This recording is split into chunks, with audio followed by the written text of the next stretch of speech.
Tata surya kita bisa saja memiliki lebih banyak planet dan kita sudah tahu ke-8 planetnya. Tapi ada planet lain yang mampu bertahan setelah tata surya kita terbentuk sekitar 4,5 miliar tahun yang lalu. Para astronom menggolongkan planet di tata surya ke dalam 3 kategori. Bumi termasuk dalam kategori pertama atau planet dalam yang berbatu-batu. Di situ ada Merkurius, Venus, Bumi dan Mars yang mengelilingi matahari. Keempatnya berada di sabuk asteroid utama yang memisahkan Mars dari Jupiter. Planet bongsor ini masuk dalam kategori kedua. Kategori ini ditempati oleh sekelompok planet luar yang juga dijuluki sebagai raksasa gas, termasuk Jupiter, Saturnus, Uranus, dan Neptunus. Keempat planet ini punya banyak kandungan es dan gas di sekitar intinya yang diyakini berbatu-batu. Kategori ketiga terletak di luar area planet lokal kita, lebih tepatnya di luar Neptunus. Di situ terdapat planet Katai seperti Pluto, Eris, dan Sedna, serta banyak objek luar angkasa lain yang lebih kecil seperti komet. Tapi temuan baru menunjukkan kemungkinan besar ada planet yang masih tersembunyi di kegelapan. Selain planet Katai dan objek luar angkasa kecil, mungkin memang ada planet baru. Berdasarkan model yang dibuat oleh para ilmuwan, tepi tata surya kita pernah punya beberapa planet berbatu seukuran Mars atau Bumi. Lama-kelamaan, planet pengembara berbatu ini berinteraksi dengan medan gravitasi raksasa gas kita yang sangat kuat. Semua planetnya kemudian terpental ke orbit yang jauh hingga keluar dari lingkungan kita. Mungkin nggak ya kalau planet seukuran Mars ini masih tetap ada di luar sana?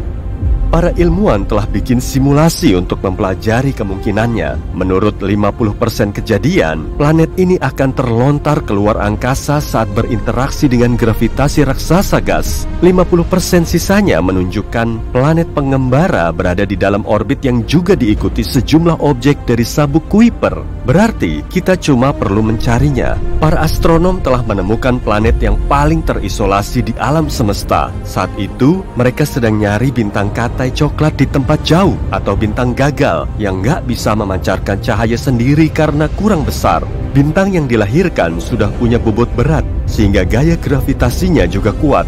Lalu bintang ini tertarik oleh dirinya dan suhu di dalamnya terus naik hingga akhirnya bisa memancarkan cahaya sendiri. Tapi tim tersebut malah mendeteksi planet pengembara CFDD-SIR2149. Planet ini kurang lebih berumur 50-120 juta tahun dan suhu di permukaannya setinggi 400 derajat Celcius. Kalau dibandingkan dengan suhu bintang, planet ini masih terbilang dingin. Awalnya ilmuwan mengiranya sebagai bintang Katai coklat, tapi umurnya masih sangat muda. Planet tanpa bintang ini melayang-layang di luar angkasa sejauh 130 tahun cahaya dari bumi.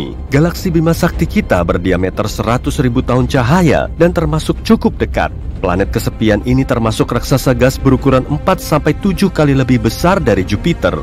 Planet ini kemungkinan telah terlempar dari tata suryanya sendiri karena pengaruh gravitasi atau masuk ke orbit planet lain. Bisa juga karena ia telah menjauh dari bintang induknya. Di tepi tata surya kita, jauh di luar Pluto, ada objek luar angkasa seukuran Pluto, tapi sedikit lebih dingin dan jauh lebih padat. Wujudnya mungkin berupa objek besar berbatu-batu yang diselimuti mantel sedingin es. Inilah planet Katai, Eris.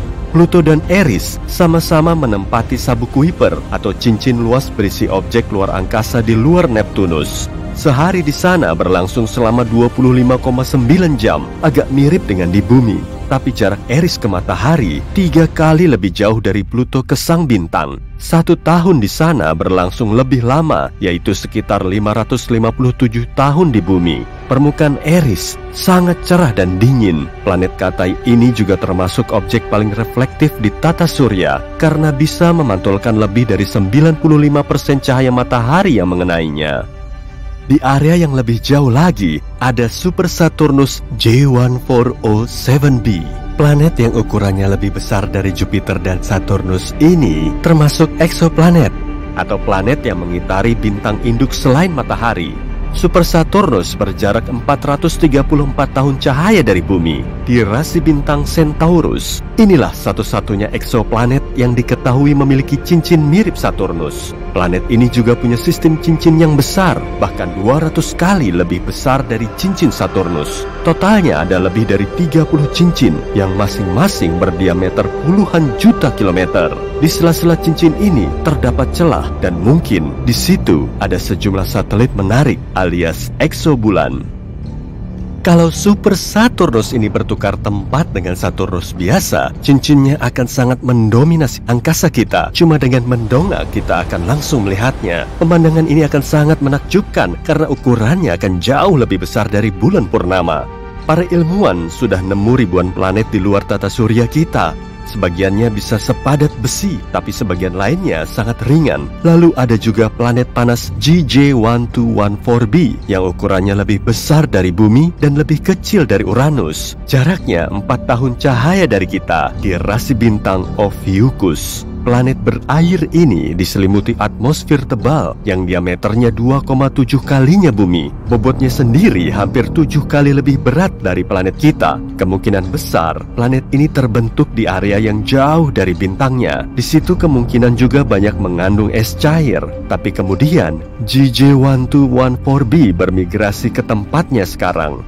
Karena suhu permukaannya sekitar 230 derajat Celcius, planet ini terlalu panas untuk ditinggali. Batuan di situ juga jauh lebih sedikit dan perairannya jauh lebih luas. Gimana rasanya ya hidup di planet tanpa daratan kayak gini? Seluruh permukaannya diselimuti lautan.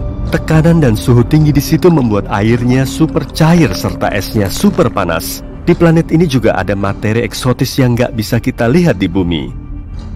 Gliese 436b adalah eksoplanet seukuran Neptunus, berjarak 30 tahun cahaya dari bumi di rasi bintang Leo. Planet ini mengorbit penuh bintangnya selama lebih dari 2 hari dengan melawan hukum fisika. Gliese 436b mengorbit bintangnya Gliese 436 yang lebih kecil, lebih dingin, dan lebih redup dari matahari kita. Jaraknya 15 kali lebih dekat dari jarak Merkurius ke matahari. Kalau dengar kata es, mungkin kamu akan ngebayangin minuman dingin yang dikasih es batu. Tapi permukaan es di planet ini nggak dingin sama sekali, karena suhunya mencapai 526 derajat Celcius, jauh di atas titik leburnya. Meski begitu, esnya tetap berwujud padat dan panas. Hal ini disebabkan oleh gravitasi yang sangat kuat. Gravitasi ini menekan uap air di atmosfer menjadi es padat. Tekanan di situ nggak bisa bikin esnya mencair, meskipun suhu permukaannya super ngebul. Sekarang coba deh bayangin kamu lagi ada di planet misterius. Tiba-tiba di situ mulai turun hujan, safir, dan ruby. Eksoplanet jauh HATP7b adalah raksasa gas yang jaraknya 1000 tahun cahaya dari bumi, tepatnya di rasi bintang Cygnus. Planet ini 16 kali lebih besar dari bumi dan memiliki cuaca unik disertai badai kencang. Hujan di situ berupa ruby dan safir. Saat malam hari, atmosfernya dipenuhi korundum atau permata mineral yang terbuat dari bahan mirip safir dan ruby. Awan korundum bisa menciptakan pemandangan yang sangat cantik. Permukaan planet ini diterpa angin kencang yang sering berubah menjadi badai kuat, lalu menggerakkan banyak kumpalan awan ke seisi planet. Planet ini memang nggak bisa dihuni, tapi mungkin seru juga ya kalau ada yang datang ke sana kemudian ngambil beberapa bongkah permata. Cuacanya sangat ekstrim dan suhunya melebihi 2500 derajat Celcius. Venus aja yang menjadi planet terpanas di tata surya kita itu cuma bersuhu 475 derajat Celcius. Di hamparan ruang angkasa, kamu bisa melihat titik biru kecil dan cantik di antara kegelapan. Inilah eksoplanet HD 189733b yang terletak 63 tahun cahaya dari bumi, tepatnya di rasi bintang Vulpecula. Tapi planet ini jauh lebih panas dan lebih besar dari bumi, kira-kira seukuran Jupiter. Kala revolusinya selama 2,2 hari di bumi. Orbitnya sangat dekat, hingga posisi planet ini kemungkinan besar nggak bisa berubah. Akibatnya, cuma satu sisinya aja yang menghadap ke bintangnya, sama seperti bulan kita yang cuma nunjukin satu sisinya menuju bumi. Kondisi cuaca di situ sangat ekstrim. Anginnya bertiup hingga 8.700 km per jam, atau 7 kali lipatnya kecepatan suara. Kalau di bumi, angin terkencangnya cuma sampai 370 km per jam. Tapi nggak cuma itu aja, tetes hujan di situ nggak berasal dari air, tapi dari kaca cair. Awannya terbuat dari silikat dan partikel atom. Keduanya merupakan elemen utama yang bikin planetnya berwarna biru kobalt. Jadi warnanya nggak dihasilkan dari lautan seperti bumi kita. Bumi pernah berwarna ungu, tapi kini sebagian besarnya berwarna hijau. Meski diamati dari luar angkasa, hijau yang kita lihat itu berasal dari fotosintesis saat tumbuhan mengubah energi matahari menjadi energi yang mereka butuhkan untuk hidup dan menghasilkan oksigen. Inti dari proses ini yang kemudian menghasilkan warna hijau pada tumbuhan adalah pigmen klorofil. Tapi dulu ada suatu molekul yang bernama retinal. Pigmen ini menyerap cahaya kuning dan hijau lalu mengubahnya menjadi merah dan biru. Jadi bumi kita pernah kelihatan ungu. Ada juga planet pink GJ504b yang lokasinya sangat jauh di rasi bintang Virgo. Eksoplanet berukuran 4 kali lipatnya Jupiter ini baru terbentuk sekitar 160 juta tahun lalu. Bumi kita aja udah berumur 4,5 miliar tahun. Kalau kita datang ke planet ini, kita akan bisa ngelihat dunia cantik yang bersinar dari panas formasinya. Semua yang ada di sekitarmu akan berwarna magenta. Wah, itu tuh yang lama ditunggu-tunggu. Akhirnya kelihatan juga. Dari balik awan muncul objek keabu-abuan sebesar 1/4 kalinya bulan purnama. Tapi sayangnya kita nggak akan bisa lama-lama melihatnya. Benda angkasa ini terakhir kali terlihat 33 tahun yang lalu. Dan kita perlu nunggu 33 tahun lagi sampai objek ini kembali muncul. Tellus masih jadi planet misterius dan kita perlu menguliknya lebih dalam. Sekian lama, bumi telah mengitari matahari sebagai pusat tata surya kita. Bisa dibilang, tata surya kita termasuk tempat yang cukup stabil. Pergerakan Jupiter, Saturnus, Mars, dan planet lain sangat selaras dan teratur di masing-masing orbit. Tapi rupanya, kejadian menggemparkan juga pernah terjadi. Planet lain telah memasuki orbit bumi. Gak ada yang tahu pasti asal-muasalnya, karena planet ini gak termasuk 7 planet lain di tata surya kita. Meski sudah ada teknologi canggih yang bisa melacak asteroid, meteorit, dan benda luar angkasa lain, para ilmuwan masih was-was saat mengamati objek bulat super besar tiba-tiba melesat menuju bumi. Awalnya, mereka mengiranya sebagai asteroid besar yang mungkin akan menabrak bumi. Dan seluruh manusia sudah mengantisipasi situasi terburuknya karena semuanya sudah terlambat. Tapi saat posisinya sudah sejauh jarak bumi ke matahari, yaitu kira-kira 150 juta kilometer, objek besar itu langsung berganti arah. Kita pun jadi tahu jarak terdekatnya segitu dan ukurannya kurang lebih sebesar bumi. Ada 3 kriteria yang harus dipenuhi agar benda langit layak disebut planet, yaitu bentuknya bulat, mengorbit bintang induk, dan gak mengorbit objek langit lain seperti planet. Orbitnya juga harus jelas dari tiap protoplanet, planetesimal, atau kompetitor planet lain. Para ilmuwan telah melacak orbit planet baru, kemudian menamainya Tellus, atau kata Latin dari bumi. Saat Tellus memasuki orbit bumi, gaya gravitasinya berubah, lalu kedua planet menghasilkan orbit baru berbentuk tapal kuda. Keduanya diperkirakan berada di area orbit yang sama di sekitar matahari. Dengan kata lain, bumi dan Tellus gak mengorbit dalam bentuk lingkaran, tapi masing-masing planet bergerak di tepi lintasan tapal kuda, menghasilkan bentuk bulan sabit yang saling berhadapan seperti cincin yang terbelah dua. Misalnya, Saturnus dengan 2 satelitnya, Janus dan Epimetheus. Kedua satelit ini bergerak di sekitar Saturnus dengan orbit tapal kuda sejauh 150.000 km atau tepatnya di luar cincin utamanya. Jarak terdekat keduanya yaitu 15.000 km. Selama bertahun-tahun, berita di media tetap adem ayem. Tapi kemudian terjadi peristiwa misterius. Publik pun mulai heboh lantaran ingin tahu kelanjutannya. Sekolah, kantor, dan kampus mulai ditutup. Sementara kita menunggu arahan selanjutnya. Orang-orang awalnya ketakutan, tapi kemudian mulai bersemangat setelah tahu objek itu ternyata planet baru yang serupa dengan bumi. Wah, berarti sebentar lagi kita dapat planet tetangga baru nih. Para ilmuwan meyakini Tellus pernah seorbit dengan planet lain di tata surya lain. Semua planet di tata surya kita punya orbitnya sendiri, tapi bisa juga sih kalau di tata surya bentuknya nggak sama. Saat 2 planet berdekatan dalam satu orbit, salah satunya bisa terlontar ke suatu tempat, atau malah tertarik ke bintang induknya oleh gaya gravitasi yang berinteraksi di kedua planet.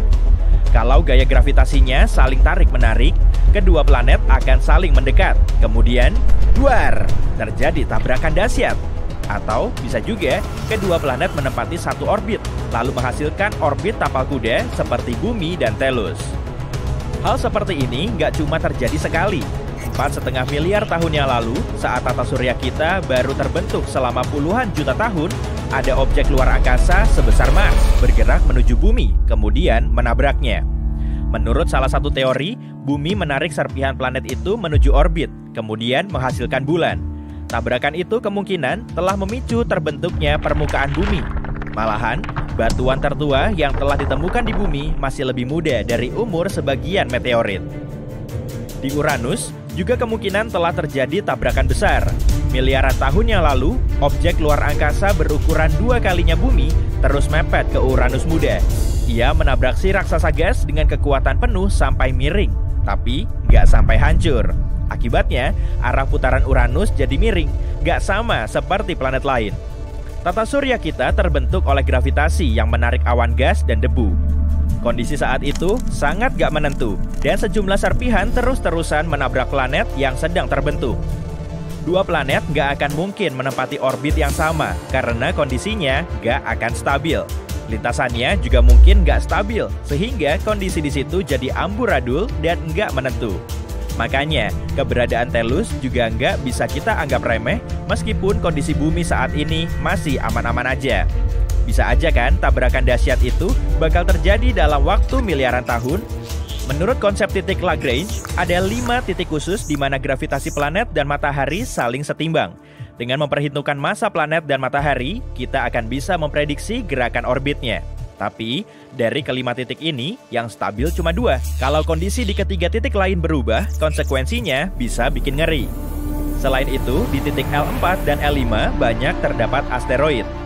Raksasa gas punya ribuan asteroid, tapi planet kita cuma punya satu asteroid 3753 Crui-nya dengan lintasan tapal kudanya. Kondisi seperti ini nggak akan selamanya stabil.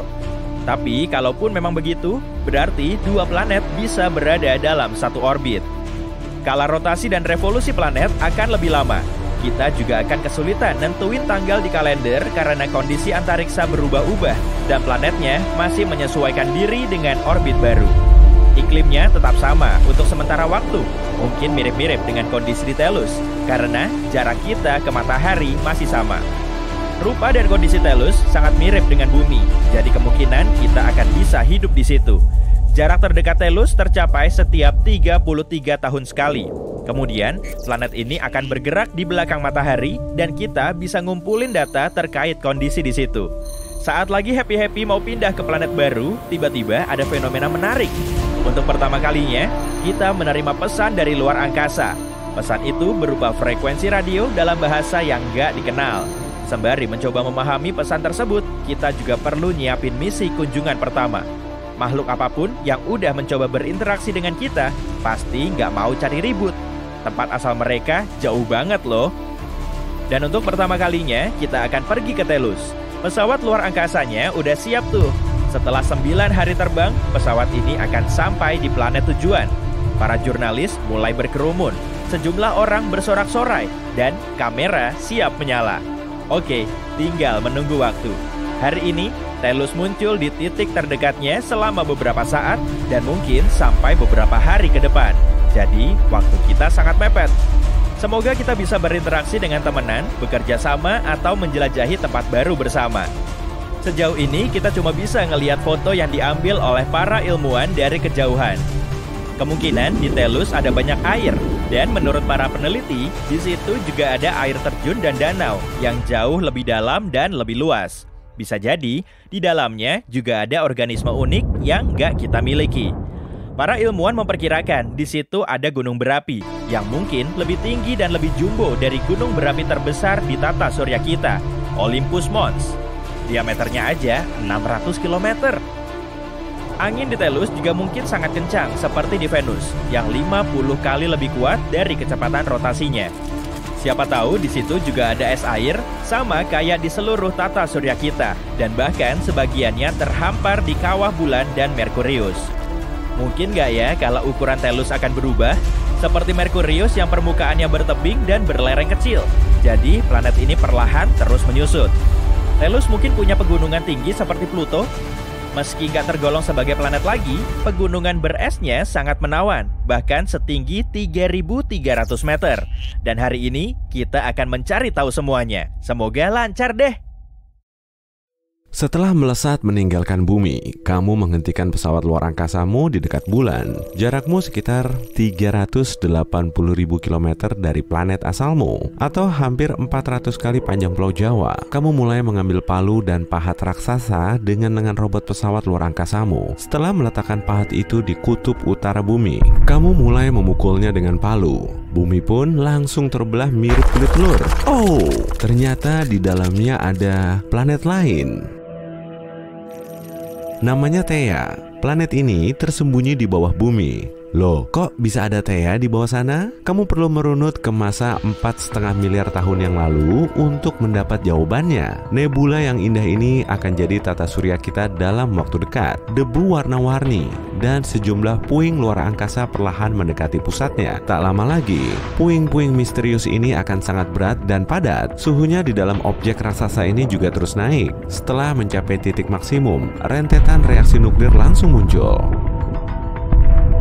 Beberapa detik kemudian, duar, terjadi ledakan dahsyat hingga gelombang kejutnya merambat menuju kegelapan. Bahkan, cahaya menyilaukan yang dihasilkan bisa teramati dari seberang galaksi Bima Sakti. Setelah debunya mulai bersih, cahaya benderang ini masih bersinar di pusat ledakan. Bintang yang baru lahir ini disebut sebagai matahari. Beratnya setara dengan 333.000 kalinya bumi. Kalau matahari menjadi ember, maka bumi perlu dimasukkan sampai 1,3 juta kali agar ember ini penuh. Wah, ada objek kecil menarik tuh di hadapanmu. Jaraknya sekitar 150 juta kilometer dari matahari. Bongkahan batu dan lava panas ini nantinya menjadi bumi. Ia masih aktif membentuk intinya saat lautan lavanya berangsur-angsur dingin. Tapi kok berpuluh juta tahun setelah kelahiran matahari, ada objek misterius yang meluncur menuju bumi. Inilah Theia. Planet kecil ini muncul dalam rentang waktu yang berdekatan dengan bumi. Lalu lintasan spiralnya meliuk-liuk gak karuan dengan kecepatan tinggi. Menurut para ilmuwan, Theia ini udah kayak bola mainan yang dilempar ke sana kemari oleh Jupiter dan Venus. Venus menarik Theia agar mendekatinya. Kemudian si Jumbo Jupiter menarik Theia ke arahnya. Tapi kalau matahari sih lain lagi. Bintang ini seberat 99,8% dari massa total tata surya. Makanya, ia punya aturan mainnya sendiri, yaitu dengan membuat Theia melintasi orbit yang serupa dengan bumi. Lalu, keduanya mendekat dan saling bertetangga. Ukuran Theia setara dengan Mars dan lebarnya kurang lebih sama dengan Samudra Atlantik dari New York ke Portugal. Tabrakan pun tak bisa terelakkan. Theia mendekati bumi dengan kecepatan hampir sengebut 14.500 km per jam. Kecepatan suara pun masih kalah 11 kali lipatnya. Kalau titik tabraknya tepat, kemungkinan besar bumi dan Theia akan sama-sama hancur. Kemudian disusul dengan ledakan besar yang bisa diamati di planet lain, bahkan di siang bolong. Peristiwa ini cuma akan menyisakan debu dan puing yang membara. Meski Theia cuma menyerempet bumi, bagiannya yang seluas Australia kemungkinan akan lenyap. Tapi sudut tabrakannya sebesar 45 derajat pas dan kecepatannya sangat tinggi. Ledakan ini bahkan menguapkan banyak sekali batuan di bumi. Gelombang kejutnya juga mampu menerbangkan sisa puing-puing ke orbit bumi. Terbentuklah kawah besar di titik benturan dan kemudian dibanjiri oleh lava yang mendidih. Sisa-sisa Theia dan pecahan bumi mulai mengorbit planet kita. Menurut salah satu teori, pecahan ini membentuk dua bulan. Awalnya, keduanya mengorbit secara bersamaan, tapi kemudian malah saling bertabrakan karena jaraknya terlalu dekat. Terbentuklah objek luar angkasa berukuran jumbo. Tapi teori lain mengklaim, semua pecahan ini tertarik oleh sisa-sisa Theia. Kemudian, terbentuk bulan yang kita kenal sekarang ini. Dulunya, bulan cuma bongkahan batu lava berwarna merah. Sudut tabrakan seperti ini agak memiringkan sumbu bumi dan mempercepat rotasinya. Karena Thea juga, kita punya beragam musim dan zona waktu. Bumi punya lempeng litosfer berupa potongan padat berukuran besar yang ada di dalam keraknya. Setelah bertabrakan dengan Thea, lempeng ini patah dan retak. Akibatnya, karbon semakin tersebar ke penjuru dunia. Peranan unsur ini sangat penting bagi kehidupan di planet kita. Bumi pun mulai mendapatkan metabolismenya. Ratusan juta tahun kemudian, makhluk hidup pertama mulai muncul di bumi. Selama hampir 4 miliar tahun, organisme bersel tunggal telah berevolusi dan menghasilkan bentuk kehidupan yang kita lihat di zaman now. Menurut para ilmuwan, tabrakan kayak gini sangat jarang terjadi. Kemungkinan besar, nggak ada planet lain di luar sana yang bisa tetap bertahan setelah digempur tabrakan dahsyat seperti ini. Mungkin karena ini juga ya, kita belum nemu jejak kehidupan di planet lain. Sementara itu, sisa-sisa Thea masih ada di bumi. Tentu, bentuknya nggak seperti satu planet utuh yang tersangkut di dalam bumi, karena sebagian besarnya telah meleleh lalu menyatu dengan kerak bumi. Dengan menghilangkan permukaan bumi, kamu akan melihat dua gumpalan lava besar seukuran benua, letaknya tepat di bawah Afrika dan Samudra Pasifik. Wah, kemungkinan itu tuh sisa-sisa dari Thea. Thea nggak nyatu dengan mantel bumi karena densitasnya berbeda. Sama kayak kamu mencampur air dan minyak di dalam gelas, minyak akan selalu mengapung di permukaan air, lapisannya juga rata. Tapi kalau kamu mengangkat lapisan lava ini ke permukaan, tingginya akan setara dengan 100 gunung Everest. Sisa-sisa Thea juga kemungkinan ada di bulan. Misi luar angkasa Apollo membawa pulang sejumlah sampel tanah untuk dianalisis. Menurut kesimpulan para ilmuwan, struktur bulan sangat mirip dengan bumi. Para ahli sudah bisa mengebor bumi sampai jauh ke bawah untuk mengambil sampelnya. Sampel ini kemudian dianalisis. Jika strukturnya cocok, berarti Thea bisa dipastikan telah menabrak bumi 4,5 miliar tahun yang lalu. Dan dari sanalah bulan terbentuk. Tapi sampai saat ini, Thea masih jadi misteri. Para ilmuwan juga belum tahu pasti kalau planet ini benar-benar ada. Semua konsepnya memang sesuai dengan model pembentukan bulan sih. Tapi tabrakan dahsyat ini kemungkinan nggak pernah terjadi. Oke lah, saatnya beralih ke planet lain sejauh 40 tahun cahaya dari bumi. Wah, sampai juga di planet 55 Cancri. Ukurannya sekitar 2 kalinya bumi, tapi 8 kali lebih berat. Kamu mulai mengambil palu jumbomu lagi untuk memukul pahatmu. Planetnya retak. Tuh, ternyata ada berlian raksasa. Suhu di planet ini puluhan kali lebih ngebul dari bumi. Permukaannya juga banyak mengandung karbon. Karena panas, tekanan karbonnya juga melonjak. Strukturnya pun berubah. Awalnya, karbon berubah menjadi grafit. Lalu saat tekanannya dinaikkan, grafit ini berubah menjadi berlian. Berlian di bumi terbentuk jauh di bawah tanah, tepatnya di bawah 100 km. Tekanan di situ 50.000 kali lebih kuat dibandingkan tekanan di permukaan bumi. Suhunya juga sangat panas, bisa melebihi 500 derajat Celcius. Saat terjadi letusan vulkanik, berlian akan terlempar di dekat permukaan bumi. Meski begitu, manusia harus menggali sedalam 450 meter untuk menambang batu mulia ini. Berlian Golden Jubilee merupakan berlian bersegi paling besar di dunia. Beratnya setara dengan coklat batangan dan ukurannya sebesar hamster. Harganya sekitar 170 miliar rupiah. Bisa kamu bayangin ada berlian seukuran planet? Akhirnya, kamu kembali lagi ke tata surya kita. Perjalananmu kali ini menuju Europa, satelit Jupiter. Lebar Europa kurang lebih sejauh jarak Seattle menuju Houston, tapi masanya kurang dari 1%-nya massa bumi. Permukaannya tertutup kerak sedingin es, dan tebalnya sekitar 30 km. Gimana kalau kamu memecahkan kerak Europa dengan palu raksasamu itu? Seluruh Europa tertutup air rupanya. Suhunya dingin sekali, 3 kali lebih dingin dari suhu di kutub utara bumi. Air pun langsung berubah jadi es. Meski begitu, lautan di bawah permukaannya masih berwujud cair. Europa berinteraksi dengan Jupiter lewat gaya gravitasi seperti bulan dan bumi. Terciptalah gaya pasang surut dan memanaskan inti Europa. Inti ini melelehkan es di sekitarnya. Hasilnya terbentuk lautan besar, 2 hingga 3 kali lebih besar dari semua lautan bumi jika digabungkan. Para ilmuwan meyakini air adalah dasar kehidupan. Artinya, mungkin ada kehidupan di Europa. Mungkin ada mata air panas, sama seperti di dasar lautan kita. Air di sana mungkin jauh lebih hangat. Dan meski tekanan dan suhu di tempat-tempat seperti itu cenderung ekstrem, bakteri sederhana dapat tinggal di sana. Europa dan bumi hampir seumuran. Artinya, waktu yang terlewat cukup bagi organisme hidup untuk muncul dan berevolusi. Siapa yang tahu? Mungkin peradaban canggih sudah berkembang di bawah kerak es ini. Mereka mungkin membangun kota-kota besar dan ingin menaklukkan luar angkasa saat ini. Tapi satu-satunya hal yang bisa dilakukan manusia saat ini adalah mengirim probe ke Europa dan mencari tahu apakah kehidupan mungkin bertahan di sana.